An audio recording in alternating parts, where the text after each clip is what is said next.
Bienvenue sur les news de Samir, j'en perds mes mots, incroyable.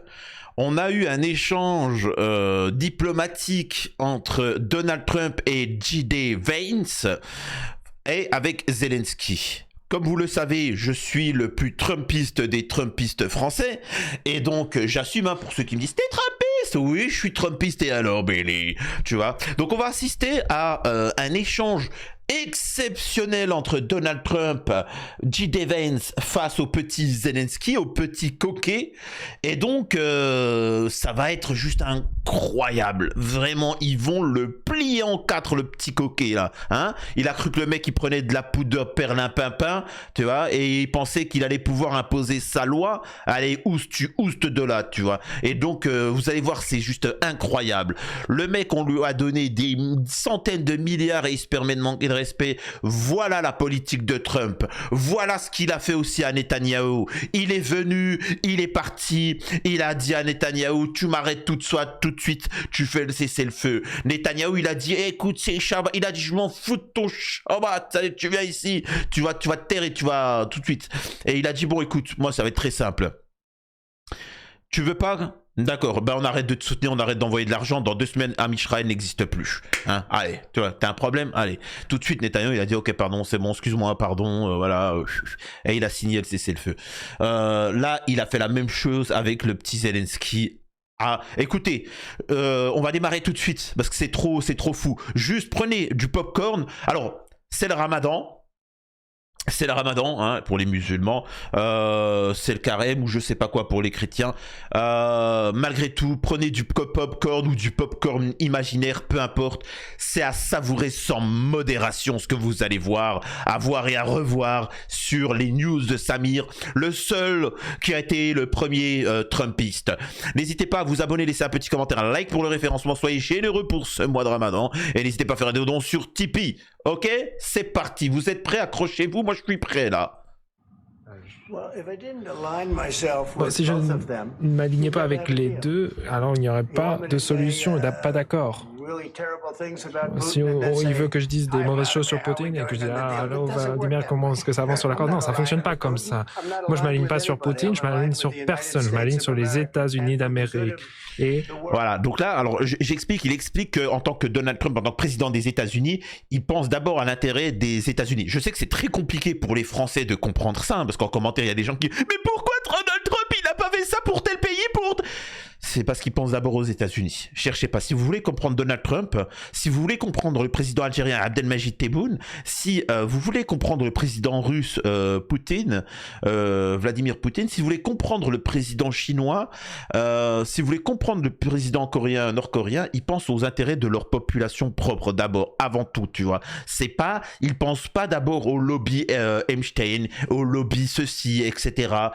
Donc voilà. Je sais que c'est très compliqué. Hein. Il y en a qui vont pas comprendre pourquoi Donald Trump, il pense d'abord aux États-Unis. Hein. Ils ont du mal, tu vois, c'est comme ça. Hein. C'est phénoménal. Et là, il est en train de dire la diplomatie, quand tu veux une paix, faire un truc, oui, forcément, ils sont en tension les deux. Donc, mais mon rôle à moi, c'est pas de tomber sur truc. Sinon, après, c'est fini, il n'y a plus de discussion. Je rappelle qu'en France, tout le monde a critiqué l'Algérie, puis ils veulent faire de la diplomatie, de l'économie avec l'Algérie. L'Algérie, elle a dit, ah, vous avez fait un TikTok pour nous critiquer, c'est fini, on coupe tout, tu vois. Et là, la France, elle est en difficulté. Si vous êtes en difficulté économiquement, vous n'arrivez pas à trouver du travail, le prix coûte cher, la nourriture coûte cher, etc. Eh ben, c'est parce qu'on a critiqué l'Algérie nous a sanctionnés. C'est aussi simple que ça. Voilà. C'est du concret. Donald Trump le sait. La politique française, eux, ils ne sont pas au courant encore. Pour le bien du monde entier. Moi, je m'aligne sur le monde. Et j'aimerais qu'on règle ce problème. Vous voyez, cette haine qu'il a pour Poutine, c'est très dur de trouver un accord dans ces situations. Il y a beaucoup de haine. Je comprends. Donc là, il explique que c'est un haineux. Il explique qu'il pense au monde. Et vous allez voir qu'il va dire des trucs que beaucoup n'arrivent pas à comprendre dans notre monde actuel. On est très peu, hein. On est très peu à comprendre. Il va parler de vie humaine. Vous allez voir, c'est exceptionnel. Mais je peux vous dire que de l'autre côté, ils ne sont pas non plus fous amoureux de lui. Hein. Donc bon, c'est pas une question d'alignement. Moi, je m'aligne sur le monde. Voilà, je suis aligné avec l'Europe. Je veux voir si on peut trouver des solutions. Si vous voulez que je sois dur, je peux être dur. Plus dur que n'importe quel être humain que vous n'ayez jamais vu. Je pourrais être très dur, mais c'est pas comme ça qu'on trouve un accord. Donc voilà, comme ça. Une autre question, s'il vous plaît. Oui, je vais répondre aussi. Pendant 4 ans, les États-Unis d'Amérique ont eu un président qui allait aux conférences de presse et qui faisait le dur par rapport à... Alors, de ce que j'ai compris au passage, hein, si je me trompe pas sur BFM, parce que là c'est un extrait de 10 minutes, enfin la conférence elle a duré 10 minutes, mais en fait c'est deux de 5 minutes. Et ils ont mis la deuxième partie en premier, et donc voilà, donc là c'est la moitié de la conférence. Mais après on s'en fout, tu vois, c'est pas important. À Poutine, et ensuite Poutine a envahi l'Ukraine, a détruit une grande partie du pays. La voie vers la paix, la voie vers la prospérité, c'est peut-être de s'engager dans des échanges diplomatiques. On a essayé la voie de Joe Biden de se frapper le torse et de faire comme si les paroles du président des États-Unis étaient plus importantes que ses actions. Ce qui fait que les États-Unis sont un pays fort, c'est qu'ils participent à la diplomatie. C'est ce que fait le président Trump. Donc là, on a le président américain Donald Trump, désolé pour les pro-palestiniens français qui n'arrivent pas à comprendre, il vous explique que la diplomatie, ça a une importance, alors qu'en France, vous pouvez voir tout le monde, toutes les communautés, les partis, etc., tomber sur l'Algérie et faire des tweets. Et là, J.D. Vance et Donald Trump, qui paraissent soi-disant très durs et méchants, vous expliquent que c'est bien la fermeté, mais si c'est pas suivi d'actes, ça n'a aucune utilité. Ce qu'il vaut avant tout, c'est privilégier le débat, le dialogue, la diplomatie. Une diplomatie peut être stricte, hein, elle peut être ferme, mais il faut penser à l'échange. Et là, malheureusement, c'est la même chose qui se passe en France avec l'Algérie. Ça parle, ça n'agit pas. Ça veut jouer les héros, mais au final, ils se ridiculisent. Hein. Sure. Yeah. Okay. C'est-à-dire que tu peux faire comme Biden et dire ouais la Russie elle est plus puissante que l'Europe. En France, je sais que c'est compliqué parce qu'on est en France, mais parce qu'ils ont une image. Alors je tiens à m'adresser à nos compatriotes algériens qui nous regardent. Il faut bien que vous compreniez qu'en France, on nous inculque que chez vous, vous n'avez pas d'eau. En plus, il y a le côté du roi du Maroc qui vous explique que chez vous, il n'y a pas d'eau. Qu'il y a la Kabylie. Hein, la Kabylie, il y a des murs et ça bombarde tous les jours. Tous les jours, ça bombarde la Kabylie, les pauvres, etc. Je vous assure qu'en France, on pense ça. Hein. Vous n'avez pas accès à l'eau. Tu sais, c'est la misère, quoi. Vous n'avez pas d'armée. Vous n'avez pas d'économie. Et aussi, malheureusement, je suis désolé, hein, je suis un franco-algérien. Il s'imagine de vous avec la communauté qu'il y a en France. C'est-à-dire quand il voit les franco-algériens, il s'imagine que c'est vous. Il pense qu'un franco-algérien, c'est un Algérien. Je suis franco-algérien, on a des qualités, on a des défauts, mais voilà. Et il s'imagine que c'est ça. Vous savez, les franco-algériens, là, voilà, avancez, attention. Ils s'imaginent que vous êtes pareil. Tu vois, donc faut pas leur en vouloir de penser que vous êtes faible, hein. Faut bien comprendre. Mais bon, bref, allez, j'arrête parce que sinon je vais interrompre à chaque fois.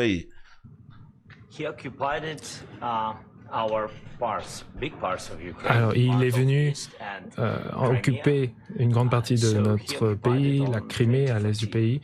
Il est arrivé en 2014. Et donc pendant de nombreuses années. Et je ne parle pas que de Biden, mais à cette époque, il y a eu le président Obama, le président Trump, le président Biden.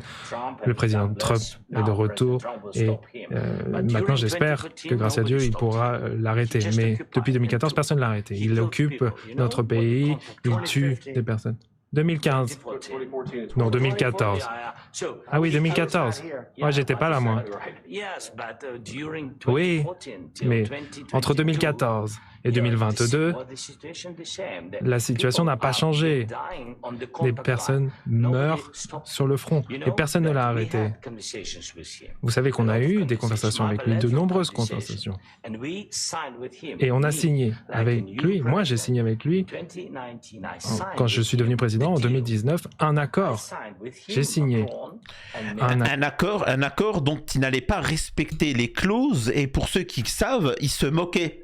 Ça veut dire que tu avais Poutine qui précisait certaines choses, tous les Européens se moraient, et Zelensky était là, il jouait les malins. Ce fameux Zelensky, hein, que les pro-palestiniens applaudissent parce que Trump il est en tension avec. Je rappelle pour les pro-palestiniens, les pro-Kamala Harris, que Zelensky disait à propos à l'époque de Israël qui bombardait les Palestiniens, ouais, bien fait, je traduis, hein, bien fait, bon débarras, de toute façon ils n'ont pas d'aviation, c'est des minables, c'est la loi du plus fort, et taisez-vous, hein, bande de Palestiniens, ça appartient à Israël, voilà.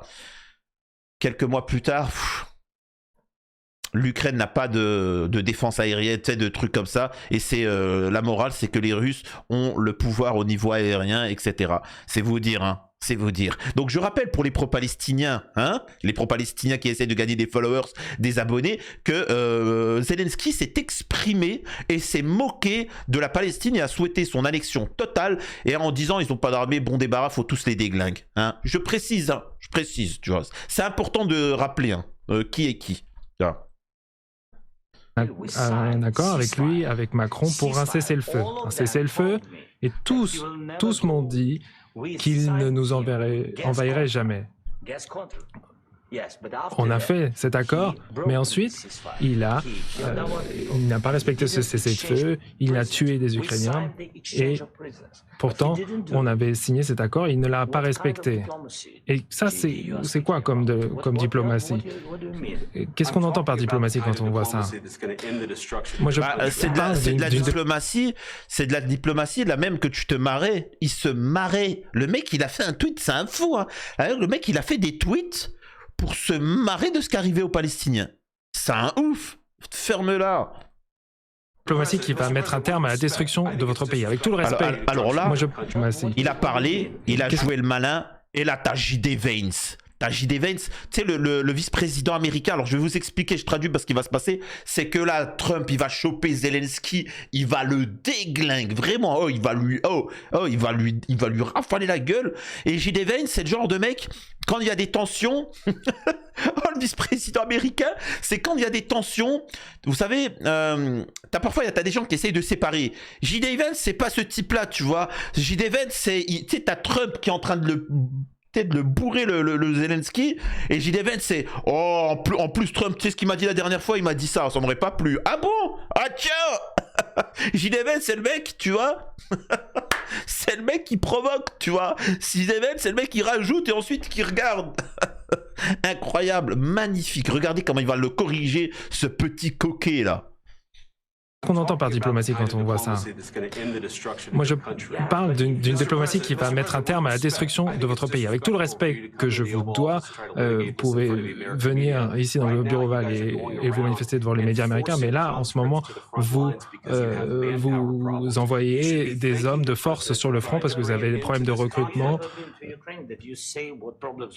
Mais ce n'est pas à vous de dire les problèmes que nous avons. Là, le truc commence à monter. Je rappelle au petit passage qu'en France, on nous explique que Abdelmajid Tebboune, le président algérien, a 14 cancers. Je rappelle qu'ils sont en train de dire que l'économie algérienne est défoncée, que l'oligarchie algérienne vont renverser le machin, qu'ils vont mettre à genoux l'économie algérienne. Je vous dis, c'est pas une blague ce que je vous raconte. Hein. Vraiment, en France, c'est ce qu'on a dit. Alors, il y en a plein qui vont dire, mais ça me rappelle quelque chose. Ils ont utilisé le même narratif qu'avec les Russes. C'est des fous, ces gens-là. Tellement qu'ils prennent de la poudre de perdre un papin qui savent plus. Vas-y, J.D. Vance, termine-le. Mais ce n'est pas à vous de dire les problèmes que nous avons. Vous n'êtes même pas venu. Bien en fait, je regarde les informations et je vois ce qui se passe. Vous faites de la propagande, Monsieur le Président, et vous dites que vous n'avez pas eu de problème pour trouver des soldats. Donc, ce n'est pas respectueux de venir dans le bureau ovale des États-Unis et de vous attaquer à l'administration qui essaye de mettre un terme à la destruction de votre pays. Bon, donc là, il le corrige, il lui dit, là, par tes paroles, tu vois, on est gentil avec toi, et toi, tu viens, tu manques de respect de manière vicieuse. Tu sais, il fait le malin comme ça. Ouais, mais tu sais, ouais, mais t'étais là et t'as rien fait. Tu sais, il manque de respect. C'est-à-dire que le mec, il a tellement pris de... C'est comme en France. Ils prennent tellement Paris-Brest qu'ils savent plus ce qu'ils disent, qu'ils jouent les malins. Restez à votre place, s'il vous plaît. Restez à votre place. Et le mec, il a cru qu'il pouvait manquer de respect, faire le costaud, indirectement, parce que c'est ce qu'il dit, hein. Ouais, mais votre diplomatie, ceci, cela. Donc en fait, t'es en train de nous manquer de respect. T'es en train de manquer de notre respect. Nous, on est en train de sauver ton pays, et en fait, t'es en train de nous critiquer, là. Beaucoup de questions. Commençons par le début. D'abord, pendant la guerre, Tout le monde fait face à des problèmes, même vous. Les Palestiniens aussi, sauf que les Palestiniens, eux, n'ont pas reçu 350 milliards. Ils n'ont pas reçu des soldats, ils n'ont pas reçu des avions, ils n'ont pas reçu des chars, ils n'ont pas reçu des mares. Alors que tu t'es marré d'eux. Tu t'es marré d'eux parce qu'ils n'avaient rien et que les Israéliens, on leur donnait tout. Espèce de misérable, va. Pathétique. Mais bon, vous avez l'océan. Pour l'instant, vous ne ressentez pas les conséquences, mais vous les sentirez. Non, pas besoin de nous dire ce que l'on va sentir. On essaie de résoudre un problème, ne nous dites pas ce qu'on va ressentir. Vous n'êtes pas dans une position où vous pouvez nous dire ce qu'on va ressentir. Oh là là là là. Oh, il l'a calmé tout de suite, tu sais. En fait, il a voulu indirectement les menacer en disant « Ouais, mais pour l'instant, vous jouez les malins, mais bientôt, vous allez voir, vous allez en ressortir les conséquences. » Mais quelles conséquences? On t'a donné 350 milliards et t'es pas capable de défendre les Palestiniens. On leur a rien donné du tout. Au contraire, on les a affamés, assoiffés et ils se sont battus contre Am Israël alors qu'on leur a donné toutes les aides. Tais-toi, ferme-la, t'as donné tout le machin. Et en plus, tu dis quoi? Attention, vous aussi, vous allez en subir les conséquences. T'inquiète pas, on n'est pas là pour parler des États-Unis, on est là pour parler de ton cas, tu vois. En tout cas, on va faire le cessez-le-feu et si tu le fais pas, on arrête de donner l'argent. Ça, c'est Donald Trump. Ça, c'est mon Trumpy. Merci, Trumpy. Oui, t'inquiète pas. Je vais prendre le pouvoir en France et on va faire le ménage, tu vois. On va s'occuper de certains, là. Un problème, ne nous dites pas ce qu'on va ressentir. Vous n'êtes pas dans une position où vous pouvez nous dire ce qu'on va ressentir. Vous n'êtes pas dans une position pour nous dire ce que nous allons sentir. On va se sentir très bien. On va se sentir très bien, très fort.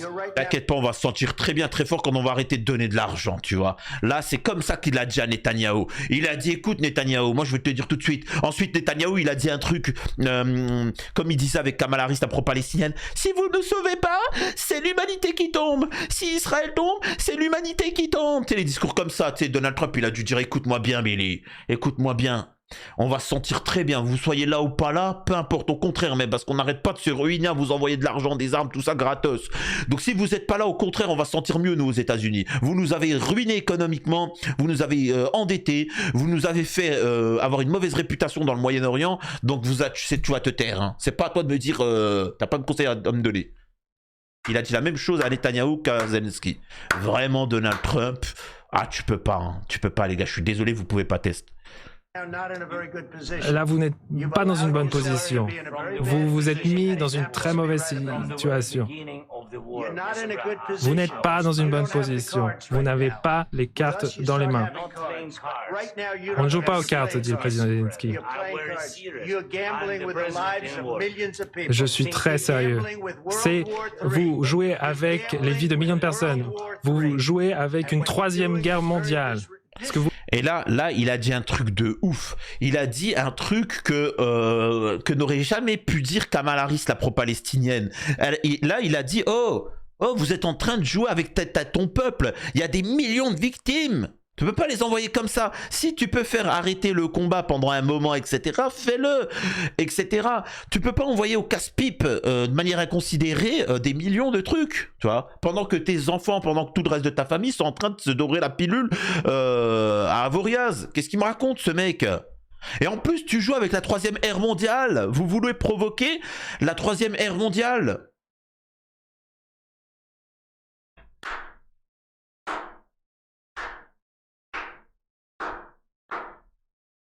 Incroyable.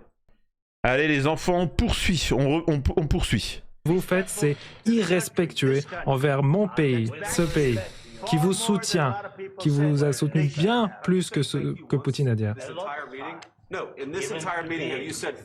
Bon, de toute cette réunion, vous êtes allé en Pennsylvanie, vous avez soutenu notre opposition en septembre, vous avez exprimé votre amour pour les États-Unis et là, nous essayons de sauver votre pays. Alors là, il est en train de dire, t'es un gros hypocrite. Alors je sais pas si c'est là, j'ai mal entendu, mais d'ailleurs il va rappeler J.D. Vance, mec, t'as soutenu Biden contre nous, donc arrête de faire le mec, tu vois. Exceptionnel, merci J.D. Vance. Bon, si vous voulez parler, faire de grandes paroles sur la guerre en Ukraine, non, c'est pas des grandes paroles. Votre pays, non, c'est bon, vous avez assez parlé. Alors, faut que je vous le montre. Il lui a dit, allez, tu la fermes, hein. Oh, tu la fermes, Billy. Alors, vraiment, c'est quand même incroyable ce qui vient de se passer. Je crois que vous vous rendez pas compte que c'est un truc historique, hein. C'est-à-dire que... c'est vraiment... comment vous dire ça, Zelensky, il était là. Moi, je veux encore plus d'argent. J'en veux beaucoup, beaucoup, beaucoup. J'aime trop ça, moi, l'argent. Et vous allez m'en donner. Et promis, c'est la dernière fois. Écoutez, je vous jure qu'après, je vais aller en centre de désintox. Donc, donnez-moi un petit dernier. Je vous jure que oh, putain madre. Oh, c'est de la bonne celle-là. Écoutez-moi bien. Juste une dernière, tout ça.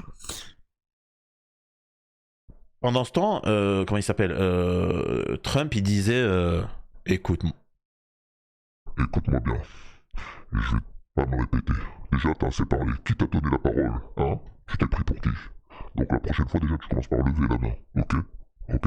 Et puis, excuse-moi, mais qui t'a demandé de te mettre assis sur la chaise? À quatre pattes. Merci. T'es bien gentil.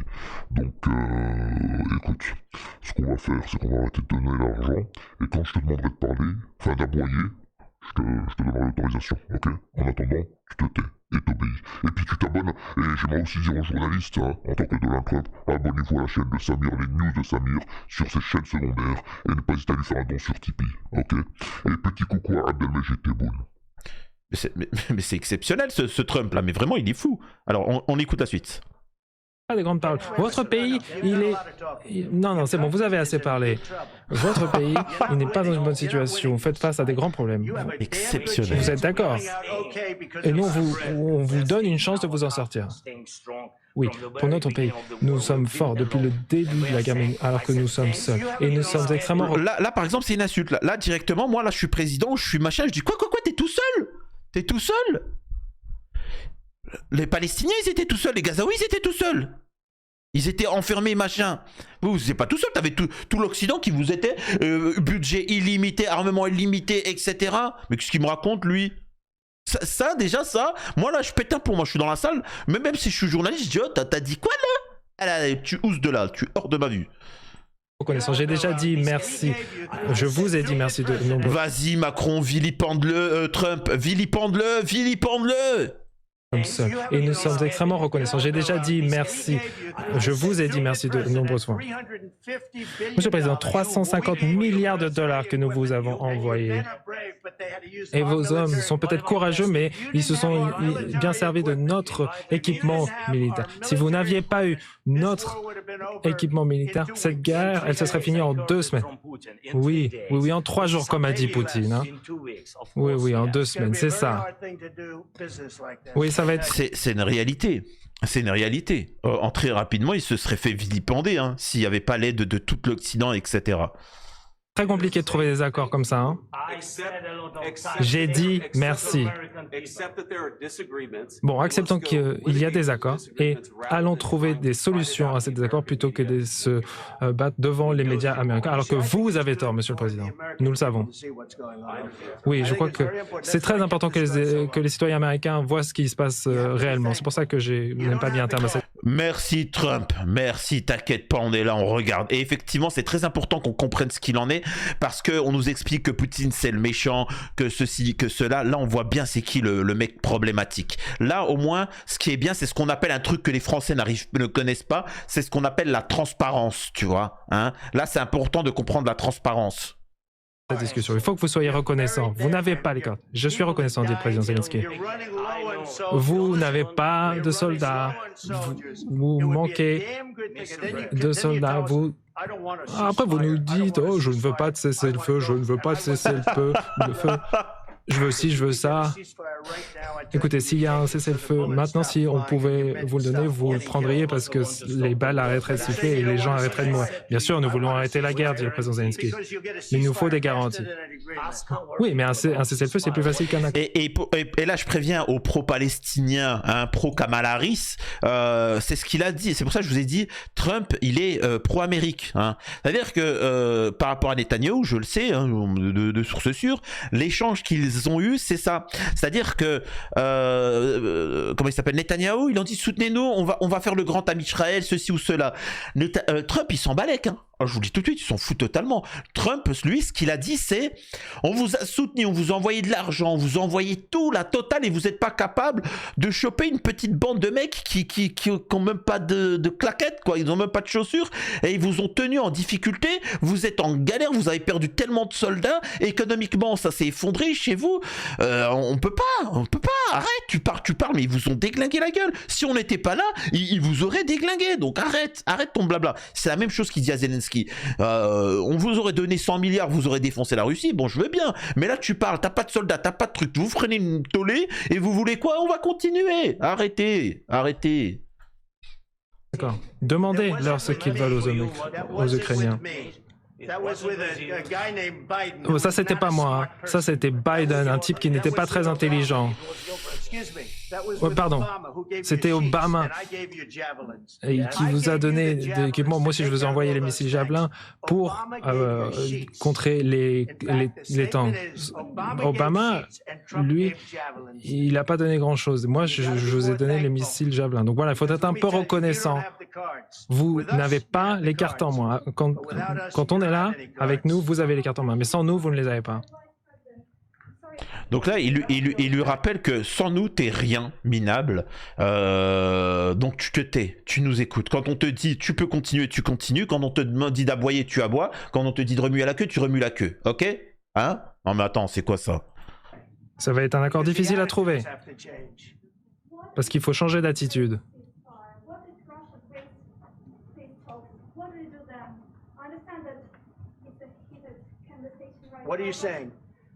Qu'est-ce que vous dites?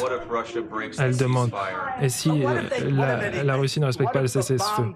Ouais, mais et si, avec des si, hein, et si une bombe tombait sur la maison Blanche maintenant? Bon, voilà. Si... Là, Donald Trump, il envoie un message aux pro-palestiniens français qui leur rappelle qu'avec Kamala Harris, la pro-palestinienne, ils ont géno les Gazaouis sans pitié, l'Occident, ils ont fait sans pitié, ils se sont régalés sur les Gazaouis, et que quand Donald Trump il est arrivé, il a forcé Israël à faire le cessez-le-feu. Parce que les Palestiniens ont résisté, mais il les a forcés, tu vois. Et les pro-palestiniens français qui étaient là, oui, mais si, ils respectent pas le cessez-le-feu, et si. Oui, mais ça, c'est de la parlotte. Les actes, c'est que pendant des années, ils se sont fait plaisir, enfin, ils se sont géno en veux-tu, en voilà, et ils s'en vantaient avec Kamala Harris, la pro-palestinienne, et pourtant, voilà. Donc, il y a un moment... Il y a les paroles et il y a les actes. Donc là, il est en train de dire oui, mais s'il ne respecte pas le cessez-le-feu, la Russie, on verra le moment venu.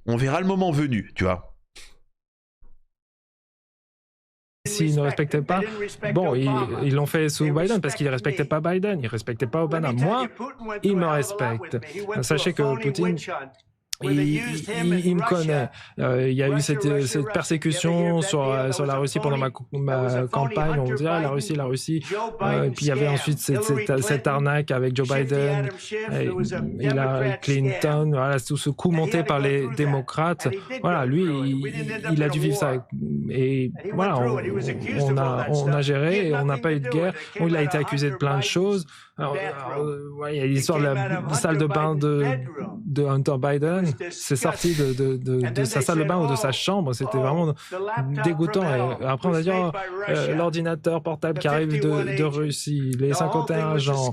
Tout ça, c'était que des arnaques, que des mensonges. Et voilà, Poutine, il a dû... Là, il est en train de dénoncer un truc, désolé pour certains, mais il dénonce les réseaux pédos. Il dénonce les pédos, les réseaux pédos, les choses comme ça. Et il explique que par exemple avec le fils, là il dénonce le réseau Biden, le réseau Epstein, le réseau tout ça, et Biden et son fils comme quoi que c'est des pédos. Donc c'est quand même exceptionnel, on a quand même un président qui dénonce les pédos. Montrez-moi en France s'il y a la même chose. Non, il se protège, regardez l'affaire Betarabe. À tel point, que c'est quand même assez exceptionnel. Donc oui, bien évidemment qu'on ne respecte pas, un mec qui touche des enfants, hein, lui, son fils, les Biden, on ne respecte pas des gens comme ça, hein. Alors que Trump, il touche pas les enfants et c'est pour ça qu'on le respecte. Gérer tout cela et être accusé de tout cela. Voilà. Peut-être qu'il ne respectait pas ses accords avec Obama, avec Bush, avec Biden. Peut-être pas, en fait, je ne sais pas ce qui s'est passé, mais en tout cas, il respecte ses accords avec moi. Donc si on peut trouver un accord, je sais qu'il veut faire un accord. Le problème, c'est que voilà, je vous ai donné la possibilité de faire le dur, mais je ne crois pas que vous pourriez faire le dur sans les États-Unis. Et votre peuple, il est très courageux. Mais soit on trouve un accord, soit on se retire. Et si on se retire, vous allez vous retrouver tout seul à vous battre. Et je crois pas que ça va être très joli. Mais vous n'avez pas les cartes en main. Il a dit la même chose à Netanyahou. Mais une fois qu'on aura trouvé cet accord, vous serez dans une meilleure position. Mais là, vous n'avez pas l'air très reconnaissant et c'est pas très sympa. Je dois être honnête, c'est pas très sympa. Voilà, bon, je crois qu'on en a assez vu. Qu'est-ce que vous en pensez, hein? Ça va faire de la bonne télévision, ça. Bien. Nous allons voir ce que nous pouvons faire.